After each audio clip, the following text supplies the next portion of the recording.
Kalau kita lihat Woody Guthrie, dia dengan musik folknya dia sampai membuat gitar dengan 20-an ya Mas? 20-an. Ya. Di gitarnya itu ada tulisannya "This machine kill fascists". Dia maksudnya udah memakai instrumen gitarnya itu untuk menyuarakan pemberontakan. Padahal musiknya balad ya, kayak Bob Dylan seperti itu. Betul. Jadi reggae pun seperti itu ya.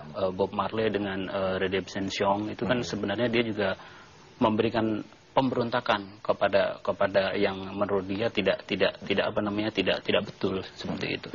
Mas Jering, kalau dibandingkan dengan genre musik yang lain, apa yang Anda pilih kan punk rock dengan berbagai alasan. Nah, tapi kalau konteksnya perlawanan, menurut Anda memang lebih mudah menyampaikan pesan dan lebih mengena ke orang dengan genre musik seperti ini, atau lebih kaitannya dengan gaya hidup dan sebagainya? Yang paling menjadi benang merahnya adalah perlawanan terhadap penyeragaman persepsi sebenarnya. Ya, itu ya benang merah. Jadi kita menolak kalau masyarakat itu contohnya ya memandang orang-orang yang memiliki tato itu sebagai masyarakat kelas 2. Terus kita menolak paradigma masyarakat yang berpikir jika orang-orang yang terlihat berbeda, contohnya transseksual atau transgender itu adalah sampah masyarakat seperti itu, atau kita menolak persepsi jika seorang wanita tunasusila itu adalah seorang penjahat seperti itu. Ya. Kalau kita bicaranya konteks sosial politik, Anda percaya bahwa musik punya kekuatan untuk mengubah agenda sosial politik, Mas Adip? Sangat mungkin, dan saya percaya itu bisa, walaupun feedbacknya nanti seperti apa, paling tidak orang jadi tahu gitu. Jadi tahu bahwa ada yang tidak beres. Ada yang tidak beres di negeri ini, mereka menjadi corong menyampaikan, mungkin ada yang secara kasar menyampaikannya, ada yang secara halus.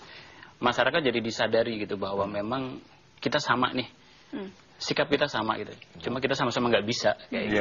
Kalau misalnya kita mengambil contoh di dunia begitu, bagaimana kemudian pergerakan musik, ada tidak? Kalau misalnya sekarang kita masih belum melihat itu di tanah air, tapi ada tidak contoh dunia yang bisa kita? Amerika ya, sangat kental ya. Betul, itu kemarin kan Bush sampai gagal terpilih lagi kan karena musisi-musisi di Amerika hampir semua serentak satu suara untuk menolak dia menjadi presiden lagi gitu.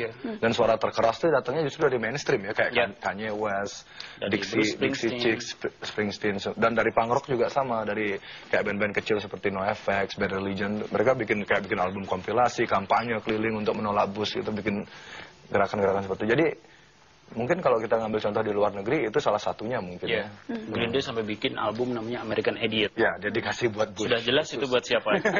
Jadi sangat luar biasa. Sampai Neil Young bikin album namanya Living with War. Jadi maksudnya kita itu hidup dengan perang dengan Bush gitu. Cuma nggak tahu kalau kita bikin album seperti itu akan berakhir di mana, di headline pagi ya. Tapi sudah tidak bernyawa.